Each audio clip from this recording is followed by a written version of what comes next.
दक्षिण अफ्रीका के जोहान्सबर्ग में आयोजित G20 शिखर सम्मेलन सुर्खियों में है। इसके कई कारण हैं, जिनमें से एक अमेरिकी राष्ट्रपति डोनाल्ड ट्रंप की गैर मौजूदगी और उनके यूक्रेन को दिए गए अल्टीमेटम।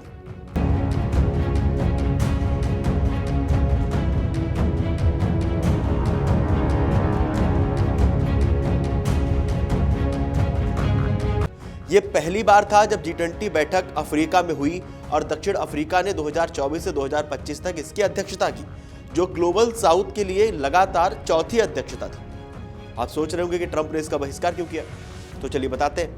राष्ट्रपति ट्रंप ने इस ऐतिहासिक G20 बैठक से दूर रहने का फैसला किया। उनका मानना था कि अफ्रीका जो है वो अल्पसंख्यकों के अधिकारों का नुकसान पहुंचा रहा है, उनका हनन कर रहा है, जिसके चलते उन्होंने इसका बहिष्कार किया।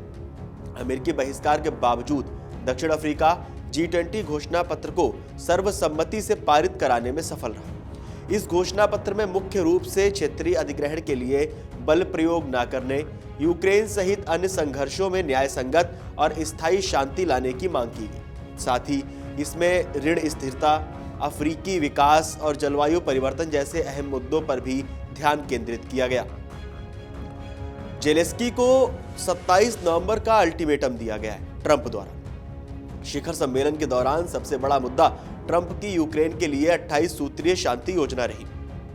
ट्रंप ने यूक्रेन के राष्ट्रपति वोलोदिमिर जेलेंस्की को यह योजना 27 नवंबर यानी 2025 गुरुवार, जो अमेरिका में थैंक्स गिविंग का दिन था, तक स्वीकार करने का अल्टीमेटम दिया है। ट्रंप ने साफ कहा कि गुरुवार हम सोचते हैं एक उपयुक्त समय सीमा है। उन्होंने धमकी भरे अंदाज में कहा कि वो यानी जेलेंस्की इसे स्वीकार करेंगे। अगर वो नहीं करते तो मुझे लगता है कि वे बस लड़ते रह सकते हैं। अमेरिकी प्रशासन ने यूक्रेन पर दबाव बनाने के लिए सूचना साझाकरण और हथियार आपूर्ति रोकने की धमकी दी है। मतलब अगर जेलेंस्की इस योजना को खारिज करते हैं तो अमेरिका यूक्रेन को हथियार और जो खुफिया सहायता दे रहा है वो देना बंद कर सकता है, ऐसा रिपोर्ट्स में दावा किया गया। यूक्रेन के सामने गरिमा या साझेदार खोने का खतरा यानी दुविधा है। जेलेंस्की ने इस स्थिति को इतिहास के सबसे कठिन मुहूर्तों में से एक बताया, सबसे कठिन स्थिति में से एक बताया। राष्ट्र को संबोधित करते हुए उन्होंने कहा कि यूक्रेन को अब बहुत कठिन चुनाव का सामना करना पड़ रहा है, या तो अपनी गरिमा खोएं या एक प्रमुख साथी को खोने का जोखिम उठाएं। उन्होंने ये भी स्पष्ट किया कि वो अपने देश के साथ विश्वासघात नहीं करें। चलिए बताते हैं जो ट्रंप ने 28 सूत्री योजना बनाई है वो क्या है। इसके बाद बताएंगे कि G20 में यूक्रेन को लेकर क्या क्या हुआ।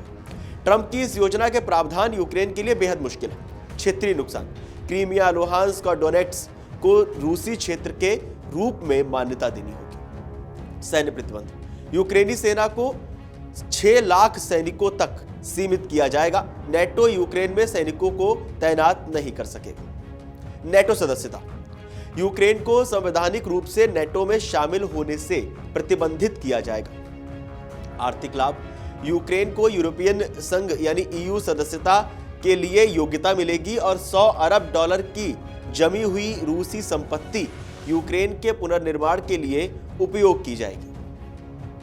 रूस पर लगे प्रतिबंध हटा दिए जाएंगे और उसे G8 में वापस लिया जाएगा। इसके अलावा जो शर्तें हैं वो ये है कि सभी पक्षों को युद्ध अपराधों के लिए पूरी तरह से क्षमा दी जाएगी और यूक्रेन को 100 दिनों के भीतर चुनाव कराने होंगे। अब इसमें यूरोपीय नेता जो हैं उनकी चिंता क्या है। ब्रिटेन, फ्रांस और जर्मनी के नेताओं ने G20 के दौरान मिलकर ट्रंप की योजना के विकल्प तलाशने पर काम किया। यूरोपीय संघ के नेताओं ने चेतावनी दी है कि ये योजना यूक्रेन को हमले के लिए असुरक्षित छोड़ देगी और ये सभी के लिए एक बहुत ही खतरनाक क्षण है।